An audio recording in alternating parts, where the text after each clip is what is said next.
விளையாட்டு விளையாடக்கூடிய ஒவ்வொருவருக்கும் சொல்கிறேன், சரிங்களா? நீங்கள் ஒரு ஸ்டேஜுக்கு மேலே ஒரு ஜோனலா, டிஸ்ட்ரிக்கோ, டிவிஷனலாக போக முடியாது. ஒரு ஏஜுக்கு மேலே ஒரு குறைஞ்சளவு 14 வயசுக்குள்ளேயே அங்கே என்ட்ராகி போயிடணும். அதுக்கப்புறம் நம்ம முயற்சி செய்கிறதுல வேஸ்ட்டு. சரி, நம்மளோட ஹெல்த்துக்கு வேண்டி, உடம்புக்கு வேண்டி நம்ம பாதுகாப்பு பண்ணிக்கலான்ட்டு விளையாடுறது தான் விளையாடுங்க, தப்பு கிடையாது. விளையாடலாம், விளையாடுறது நல்லது, உடம்புக்கு நல்லது. ஏன்னா தினந்தோறும் விளையாடணும். வாரத்தில் ஒரு நாள் விளையாடக்கூடாது, எந்த விளையாட்டாக இருந்தாலும் சரி. அது வாரத்தில் ஒரு நாள் ஏன் விளையாடக்கூடாதுன்னா, நம்ம வாரத்தில் ஒரு நாள் விளையாடும் பொழுது உடற்பயிற்சி செய்ய மாட்டோம், வார்ம் அப் செய்யாமையே விளையாடுவோம். இந்த வார்ம் அப் செய்யாமல் விளையாண்டா என்ன ஆகு அப்படின்னா, கீழே கீது விழுந்தீங்கன்னா அது ஒன்றா எலும்பும் கிராக் ஆகலாம், இல்லைன்னா பிளேட் வைக்கிற மாதிரி ஆயிடும், சரிங்களா? இந்த மாதிரி ஏகப்பட்ட பிரச்சனை போகுது. விளையாட்டு சாதாரணமாக இல்லை, சரிங்க. நிறைய பேருக்கு தெரிகிறதில்ல. இந்த அத்லெட்டு, இந்த ஃபுட்பாலு, மெயினாக அத்லெட்டு ஃபுட்பால் தான். இவங்க 2 பேரும் மட்டுமே விளையாடுறதுக்கு முன்னாடி வார்ம் அப் பண்ணுவாங்க. மற்றவங்க யாருமே வார்ம் அப் பண்ணது நான் பார்த்தது கிடையாது. எல்லா விளையாட்டுலேயும் வார்ம் அப் பண்ணணும். இப்போ zonal, district, divisional, state, national, international, இங்கெல்லாம் பார்த்தீங்கன்னா ஒரு கிரிக்கெட் விளையாண்டாலும் சரி அதுக்கு முன்னாடி வார்ம் அப் பண்ணுவாங்க. இப்போ ஒரு டிஸ்ட்ரிக்ட்டுக்கு தான், அந்த டிஸ்ட்ரிக்டில் வந்து ஸ்பெசிஃபிக்கான டீமு, நல்ல சூப்பரான டீமு, அந்த டீம் மட்டுமே வார்ம் அப் பண்ணுவாங்க. மற்ற எல்லாம் பார்த்தீங்கன்னா நிறைய பக்கம் வார்ம் அப் பண்ணுறதில்ல. இந்த வார்ம் அப் பண்ணுறதுக்கு காரணமே என்னென்னா, அப்படியே பழகி போச்சு, அவ்வளோதான்.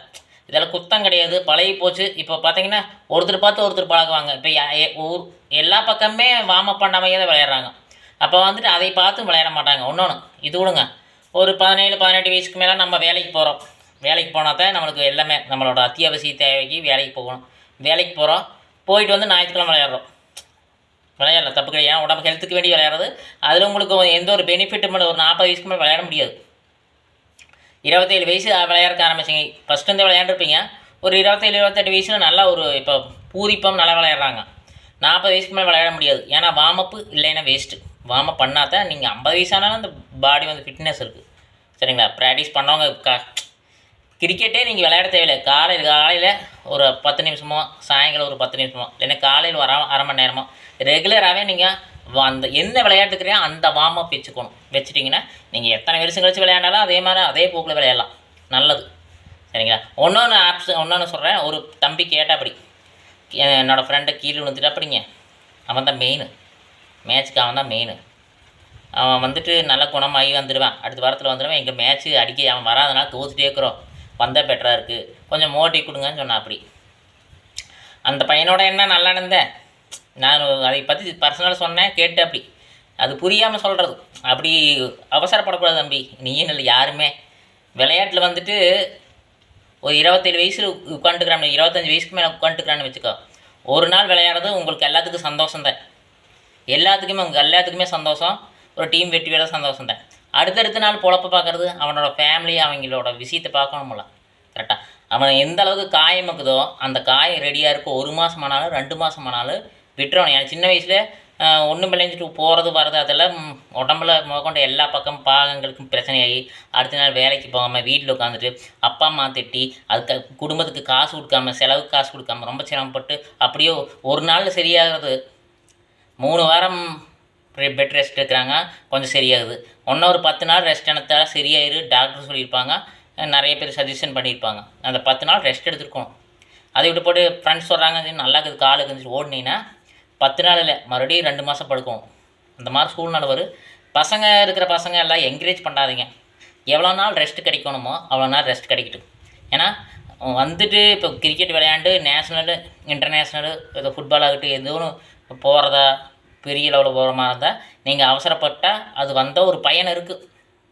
அதுக்கு ஏகப்பட்ட சப்போர்ட்டிவ் ஆகட்டும், ஸ்போர்ட்ஸ் சப்போர்ட், அகாடமிக் சப்போர்ட் ஆகட்டும், மெடிக்கல் ட்ரீட்மெண்ட் ஆகட்டும், மெடிக்கல் விஷயமாகட்டும், சுற்றி அதாவது சின்ன கிராக்கான இன்ஜி சொல்கிறாங்களா, கிரிக்கெட்டில் லைட்டாக பிரச்சனை இருந்தாலும் வேலை எழுத்துருக்கும் சப்ஜெக்ட் போடுறாங்களா, அதெல்லாம் நம்மளுக்கு சுற்றி தெரியாது. நம்மளுக்கெல்லாம் இந்தந்த பிரச்சனை வரும் தெரியாது.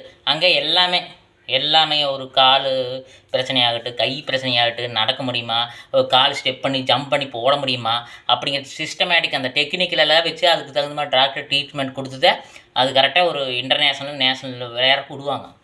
நம்மளுக்கு அப்படி இல்லையே, தெரியாது. நம்ம உள்ளே போய் விளையாடணும். நம்ம ட்ரீட்மெண்ட்டும் பண்ணுறதில்ல. பசங்களுக்கு தெரியாது ட்ரீட்மெண்ட்டு அதுக்கு முன்னாடி என்ன பிரச்சனையாகுன்னு தெரியாது. ஒரு ஒரு ஒரு ஆர்வமாக ஒரு நல்ல ஒரு எப்படி சொல்கிறது உங்கள்கிட்ட ஒரு இன்ட்ரெஸ்ட்டாக நம்ம ஜெயிக்கணுங்கிற ஒரு ஆசையில் இருப்போம். ஏன்னா வந்துட்டு ஆள் வராதனால அப்படின்னு சொல்லிட்டு நம்ம மோட்டிவேட் கொடுத்து அவனை இழுத்துடக்கூடாது. இழுத்து அவனை போய் விளையாண்டு கால் டேமேஜ் ஆகி இன்னும் ஒரு மாதம் 2 மாதம் படுத்து கிடந்தால் அவனோட குடும்பம் ரொம்ப பாதிக்கப்படும். சரியா, நம்ம நேஷனல் போகிறதில்ல. அவனுக்கு எப்போ குணமாகுதோ ஒரு பையனுக்கு, நீங்கள் ஃப்ரெண்ட்ஸ் யார் இருந்தாலும் எப்போ குணமாகுதோ அது வரைக்கும் ரெஸ்ட் எடுக்கிட்டு அப்புறம் வரட்டு. சரி, இதெல்லாமே இருக்குது தம்பி. சரியா, அவன் வந்துட்டு விளையாடும் போது அடிபட்டுச்சோ இல்லையா, ஏதோ ஒரு பக்கம் கீழே விழுந்துட்டு அப்படியோ எனக்கு விபத்துக்கு இது ஆகிடுச்சோ ஏதோ ஒன்று மொத்தத்தில் அடிபட்டு ரெஸ்ட்டு டாக்டர் எவ்வளோ நாள் ரெஸ்ட் எடுக்க சொன்னாங்க அந்தளவுக்கு ரெஸ்ட் எடுத்து தான் வந்து விளையாட்டுவே.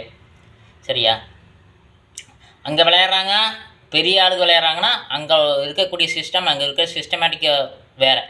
லைட்டான காயம் உடம்புல காயம் வச்சுட்டு சரியா லைட்டாக ஸ்குலுக்கி இருக்குது நம்ம ஓடிக்கலாம் ரெடி பண்ணிக்கலாம் அப்படின்னு நினச்சி இங்கே வந்துடுவோம். அங்கே எல்லாம் கரெக்டாக தான் எடுப்பாங்க. நமக்கு அதுக்கு சொல்கிறக்கு ஆள் இல்லை. நான் சொல்கிறேன், மோட்டிவ் கொடுக்குறேன். நீங்கள் தயவுசெய்து யானை ஸ்போர்ட்ஸ் பிளேயர் அத்லெட்டு நான், அதனால சொல்கிறேன், அவசரப்படாதீங்க.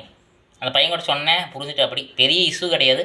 சொன்ன வாய்ஸ் மெசேஜ் போட்டேன், சரிங்கண்ணா தெரியலையே எடுக்குது சரிங்கண்ணான்ட்டு அப்படி அவ்வளோதான். நிறைய பேர் சொல்ல மாட்டாங்க, வாழ்ந்துருவாங்க வந்து விளையாட சொல்லுவாங்க. நான் சொல்கிறேன் முடிஞ்ச அளவுக்கு க்யூர் ஆகுது. அதுக்கு முன்னாடி தயவுசெய்து வார்ம் அப் பண்ணுங்கள். வார்ம் அப் பண்ணிங்கன்னா நல்லா விளையாடலாம். எல்லா விளையாட்டுலையும் வார்ம் அப் முக்கியம். அப்போ தான் ஹெல்த்தியாக இருக்க முடியும், அப்போ தான் சுறுசுறுப்பாக இருக்க முடியும், அப்போ தான் குதிக்க முடியும், அப்போ தான் ஜம்ப் பண்ண முடியும். 42 வயசு ஆகிடுச்சு ஒன்றா ஜம்ப் பண்ணிட்டு இருக்கேன்னா என்ன, வார்ம் அப் பண்ணுறேன். எல்லோரும் வார்ம் அப் பண்ணுங்கள், நல்லா இருக்கலாம். நம்ம பெரிய ஆளுன்னு கிடையாது. 42 வயசில் நல்லா இருக்கிறேன். நீங்களே 27 வயசில் என்னை விட பல்வேறு விதமான மடங்கு சுறுசுறுப்பாகவும் குதிக்கலாம். வயசுக்கு தகுந்த மாதிரி எனர்ஜி இருக்குது பாடியில். சரியா, நான் வந்து சின்ன வயசில் பார்த்தீங்கன்னா ஒரு 10 கிலோமீட்டரு சைக்கிளே போவேன். 10 வருஷம் போவேன், 10 வருஷம் போயிருக்கிறேன். அதனால் அந்த ஹெல்த்து அங்கேயும் இங்கேயும் சுற்றின ஹெல்த்து அங்கேயும் இங்கேயும் ரவுண்ட் அடித்தது சேட்டை குறும்பு கரெக்டாக சைக்கிளில் வண்டியில் போகாமல் குறும்பு அங்கே ஓடுனது இங்கே ஓடுனது அதெல்லாம் சேர்த்து ஒரு நாள் கொஞ்சம் இளமையாக தெரியுது, ஓட குதிக்க முடியுது அந்த காலகட்டத்தில். அதே மாதிரி விளையாட்டு அத்லெட்லேருந்து தான் வார்ம் அப் பண்ணிட்டு நான் அத்லெட்டே பண்ணுவேன், சும்மா பண்ண மாட்டேன். இப்போ டான்ஸ் ஆடுற சாதாரண இதெல்லாம் வந்துட்டு அரை மணி நேரம் வார்ம் அப் பண்ணி தான் டான்ஸ் ஆடுவேன். இங்கிலீஷ் டான்ஸ் பார்க்குறீங்களா, அது சும்மாவெல்லாம் கிடையாது. அரை மணி நேரம் வார்ம் அப் பண்ணிட்டு ஆடுவேன். சும்மாவெல்லாம் ஆடணும்னா பிடிச்சி கணக்கு.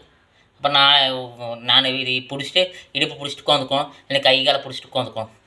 ஃபுல் வார்ம் அப் முக்கியம் தம்பி. சரியா, யாரையுமே அவசரமாக இழுக்காதீங்க. அப்புறம் வினை உங்களுக்கு இல்லை, அந்த பையனுக்கு தான். நீங்கள் அவனோட வழி வாங்க போகிறதில்ல, அவனோட குடும்ப கஷ்டத்துக்கு காசு கொடுக்க போகிறதில்ல, அவங்க குடும்பத்தை பார்க்க போகிறதில்ல. இதெல்லாம் நீங்கள் யோசிச்சிங்கன்னா நீங்கள் சொல்ல மாட்டீங்க, அவ்வளோதான். அவனுக்கு எப்போ ரெடி ஆகுதோ அப்போ வரட்டும். சரியா, இது அட்வைஸ் எடுத்துக்க வேண்டாம் தம்பி.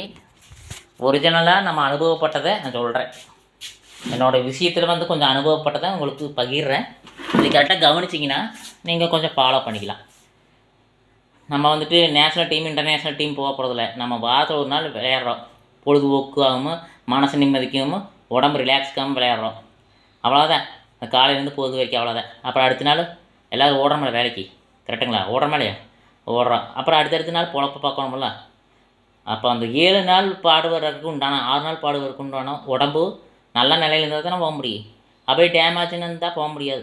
அப்போ ஒருத்தன் அடிபட்டு கிடக்கிறான்னா அவனுக்கு நல்லா இருந்தால் வரட்டு, நல்லா இல்லைன்னு விட்டுட்டு, அவ்வளோதான். நீங்களே நல்லா விளையாண்டுக்கிற ஆட்கள் அடுத்த நாள் உடம்பு டயர்டாக லீவ் எடுப்பீங்களா, அப்போ உடம்பு சரியில்லாதவனும் கை கால் பிரச்சனை இருக்கிறவனுக்கும் ரெஸ்ட்டு மேக்ஸிமம் கொடுத்துருங்க. சரிங்களா, அட்வைஸ் எடுத்துக்க வேண்டாம், அறிவுரை எடுத்துக்க வேண்டாம், கொஞ்சம் யோசிச்சிங்கன்னா தெரியும். அதனால தான் சொல்கிறேன். பெரிய பெரிய கிரிக்கெட் டீமில் அங்கே வந்து எல்லாத்துக்குமே அழுப்பாங்க, நம்மளுக்கு யாரும் இல்லை. என்னென்ன பிரச்சனை நடக்குன்னு நம்மளுக்கு தெரியாது. கரெக்டாக, நன்றி தம்பி.